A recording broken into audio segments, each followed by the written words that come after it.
अस्सलाम वालेकुम गाइस, कैसे हैं आप लोग। अल्हम्दुलिल्लाह मैं ठीक हूँ। आई होप आप लोग भी ठीक होंगे। एक बार फिर से आपका वेलकम है मेरे चैनल पर। तो चलिए, जैसा कि मैं आपको बता देता हूँ कि इस वीडियो में मैं अपने कज़न के बारे में डिस्कस करूँगा, जो कि 3 तारीख को मेरे साथ आ रहा था, लेकिन यूके वीआई ने कुछ रेस्ट्रिक्शन लगा दिए थे, उसकी फ़्लाइट कैंसिल हो गई, उसका वीज़ा रीसबमिट हुआ। तो फिर चलिए, मैं अब आपको अपने ब्रदर से इंट्रोड्यूस कराता हूँ। आगे की जर्नी वही बताएगा कि उसने ये सब प्रॉब्लम कैसे फेस की, उसके साथ क्या क्या हुआ, क्या क्या उसने स्टेप लेने पड़े। जैसा कि आप देख सकते हैं, मेरा कज़न मेरे साथ है। ये आपको बताएगा अपने बारे में, इसकी जर्नी में क्या क्या प्रॉब्लम आई, क्या क्या इन्हें फेस किया और कैसे सब कुछ इन्हें सॉल्व किया। अस्सलाम वालेकुम गाइस, मेरा नाम इंजमाम मलिक है। जैसे कि आपको इसने बताया ही होगा कि मैं इसका कज़न हूँ और हम दोनों की फ़्लाइट थी जो 3 मार्च को थी 2021 में ही। तो करीब 2 बजे की हमारी फ़्लाइट थी और हम दोनों साथ में बोर्डिंग करा के बस फ़्लाइट का वेट कर रहे थे। सडनली मेरे पास यूकेवीआई से कॉल आया कि आपकी फ़्लाइट पे कुछ रिस्ट्रिक्शन लगा दी गई हैं। तो जैसे ही मैं अपने इंक्वायरी के लिए वहाँ फ़्लाइट एयरवेज़ वालों के पास गया तो उन्होंने मुझे सब कुछ बताया कि यूकेवीआई ने उनको एक मेल दिया है जिसके थ्रू वो मुझे ट्रैवल करने से रोक रहे हैं। तो मैंने काफ़ी कुछ पूछा लेकिन सब कुछ कॉन्फिडेंशियल होने के चक्कर से उन्होंने मुझे कुछ भी नहीं बताया वहाँ पर और उन्होंने मेरी फ़्लाइट रोक दी। उसके बाद मेरे कज़न ने अकेले ही ट्रैवल किया और करीब 4 घंटे मैं एयरपोर्ट में रुका रहा।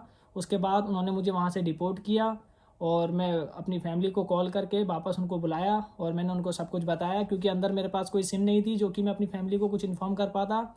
और फिर उसके बाद मैं 6 या 7 दिन दिल्ली के अंदर ही रुका, क्योंकि ये 1 वीक की प्रोसेस थी मेरा वीज़ा मुझे वापस लेने के लिए। तो मैं कंटिन्यू वहाँ वीएफएस सेंटर गया और इमिग्रेशन को मैंने कॉल की मेरे वीज़ा के बारे में, लेकिन उन्होंने मुझे कुछ नहीं बताया। बस वो यही बोलते रहे कि सब कुछ कॉन्फिडेंशियल है यूकेवीआई के बीच में, मेरे यूनिवर्सिटी के बीच में, जो कि मुझे नहीं बताया गया। उसके बाद सडनली मेरे पास एक मेल आता है जिसमें वीज़ा ऑफिसर मेरा इंटरव्यू कंडक्ट करता है। तो सुबह 9 बजे मेरा इंटरव्यू था। तो मैं अपने इंटरव्यू के लिए रेडी हुआ और मेरा इंटरव्यू जो था वो एक इमिग्रेशन ऑफिसर के साथ था और वो वीज़ा ऑफिसर भी था साथ के साथ। तो उसने मेरा इंटरव्यू जब कंडक्ट किया तो मेरा इंटरव्यू काफ़ी लंबा रहा। ये 1 घंटा 26 मिनट का इंटरव्यू था मेरा, जिसमें उसने मुझसे सारा कुछ पूछा, मेरी प्रीवियस स्टडी के बारे में, मेरी फर्दर स्टडी के बारे में, और उसने मेरे सारा सोर्स ऑफ इनकम पूछा, मेरी फैमिली का कितने मेंबर हैं मेरी फैमिली में। काफ़ी कुछ पूछने के बाद 1 घंटा 26 मिनट इंटरव्यू लेने के बाद उसने मेरा इंटरव्यू का एंड किया और उसके 2 घंटे बाद अचानक मेरे पास आयरलैंड वीएफएस से कॉल आया कि आपका वीज़ा वापस आ गया है और आप एक बार अपना पासपोर्ट कलेक्ट कर लीजिए। तो मैं वीएफएस सेंटर गया तो वहाँ पे उन्होंने फिर मेरा 15 मिनट का इंटरव्यू लिया मुझे वीज़ा वापस करने से पहले। तो मैंने फिर वहाँ उनसे एक क्वेश्चन किया कि मुझे क्यों रोका गया था, मुझे कुछ बताया जाए, लेकिन उन्होंने सब कुछ कॉन्फिडेंशियल होने के चक्कर से मुझे कुछ भी नहीं बताया। उसके बाद मैं अपना वहाँ से अपने फैमिली को कॉल की, उन्होंने मेरी फ़्लाइट बुक की और वापस मैं दिल्ली एयरपोर्ट आया। उसके बाद इमिग्रेशन से पहले ही जब मैंने अपना बोर्डिंग पास बनवाया तो वहाँ तक तो सब कुछ मेरे साथ ठीक था, लेकिन जैसे ही मैं इमिग्रेशन पे पहुँचा तो फिर से वही सेम प्रॉब्लम आने लगी। उन्होंने फिर मुझसे क्वेश्चन चालू किए कि किस चक्कर से मुझे वहाँ से डिपोर्ट किया गया है, क्यों डिपोर्ट करा गया, क्या रीज़न था। तो मैंने उनको सब बताया कि मुझे ना ही इमिग्रेशन से कुछ पता लगा है, ना यूकेवीआई से पता लगा है, ना ही मेरी यूनियन ने कुछ इन्फॉर्मेशन दी है, क्योंकि ये सब कॉन्फिडेंशियल था। तो फिर वापस मैं एयरवेज वालों के पास आया तो उन्होंने यहाँ यूके कॉल करके यहाँ से मेल मंगाया, जो कि मेल में साफ साफ लिखा था कि इसकी ट्रैवलिंग पे जो बैन था वो हटा दिया गया है। तो यूके इमिग्रेशन ने मुझे वहाँ इंडियन इमिग्रेशन ने वहाँ से मुझे जाने के लिए परमिशन दी। तो वहाँ से तो फ़िलहाल मैंने अपनी फ़्लाइट ली जो कि 9 घंटे की थी और मैं यहाँ 5 बजे लैंड कर गया था यूके LHR पे। तो इसके बाद यहाँ पे जब इमिग्रेशन की बारी आई तो यहाँ जब मेरा उन्होंने वीज़ा चेक किया तो फिर सेम वही प्रॉब्लम मेरे साथ हुई। इन्होंने मुझसे कहा कि आप 10 मिनट वेट कीजिए, आपके वीज़ा में कोई इश्यूज़ है तो वो चेक करेंगे। तो उसके बाद कंटिन्यू मैं वहाँ बैठा रहा, करीब 4 घंटे से ज़्यादा का टाइम लग गया मुझे वहाँ बैठे बैठे।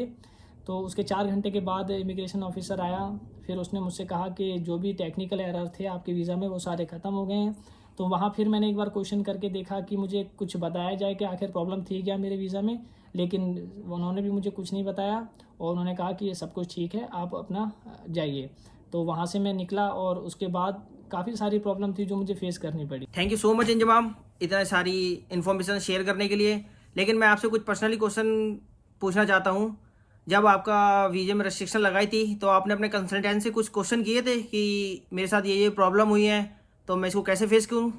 नहीं, फ़िलहाल मेरी अपने जो एजेंट से मेरी जो बात हुई, तो मेरे एजेंट ने तो फ़िलहाल ऐसा कुछ नहीं बताया, क्योंकि ये पहली बार ऐसा मसला घटा था मेरे एजेंट के साथ भी। तो लेकिन जहाँ तक कि सबका प्रेडिक्शन था तो वो यही था, क्योंकि मैंने मेरा वीज़ा लगने के बाद अपने जो फ़ंड थे वो ब्रेक कर दिए थे बैंक से, और क्योंकि मुझे आगे की फ़्लाइट करनी थी, आगे का मुझे अपनी फ़ीस जमा करनी थी कॉलेज की। तो इसी चक्कर से इमिग्रेशन ने मुझसे दोबारा मेरे फादर का आईटीआर, मदर का आईटीआर मांगा। तो जहाँ तक मुझे उम्मीद है तो मेरे फंड्स के रिगार्डिंग ही कुछ प्रॉब्लम हुई थी, क्योंकि यूके को सबसे ज़्यादा जो है वो जेन्युइन फंड की ज़रूरत होती है, और जहाँ तक मेरा आइडिया है तो वो यही था। तो गाइज, जो हमारी लाइफ का टर्निंग पॉइंट था मेरी और मेरी कज़न की, वो एयरपोर्ट पे था। मैं बहुत ही नर्वस हुआ क्योंकि अब तक हम साथ में थे, तो सडनली हम दोनों अलग हुए। मैं काफ़ी फ़्लाइट में जाके नर्वस हुआ, काफ़ी मैं अपसेट हुआ, लेकिन फेस तो करना था। मैंने अपने कज़न को यहाँ पहुँचने के बाद भी अपने कांटेक्ट में रखा, कॉल की उसे, उसे जितनी हेल्प हुई उसे सब कुछ करा। लेकिन ये सब आपके कॉन्फिडेंस के ऊपर है। इन्होंने जो इंटरव्यू दिया था वो बहुत ही कॉन्फिडेंशियल था, इतने हिम्मत से था। अल्लाह का बहुत बहुत करम हुआ कि ये मेरे साथ यहाँ पे आ गए। तो thank you guys, thank you so much video को पूरा देखने के लिए, और वीडियो को ज़्यादा से ज़्यादा लाइक करें, सब्सक्राइब करें और शेयर करें। ऐसी वीडियो हम आपको इंशाल्लाह आगे लाते रहेंगे जो आपको आपके फ्यूचर में हेल्प करें। Thank you so much.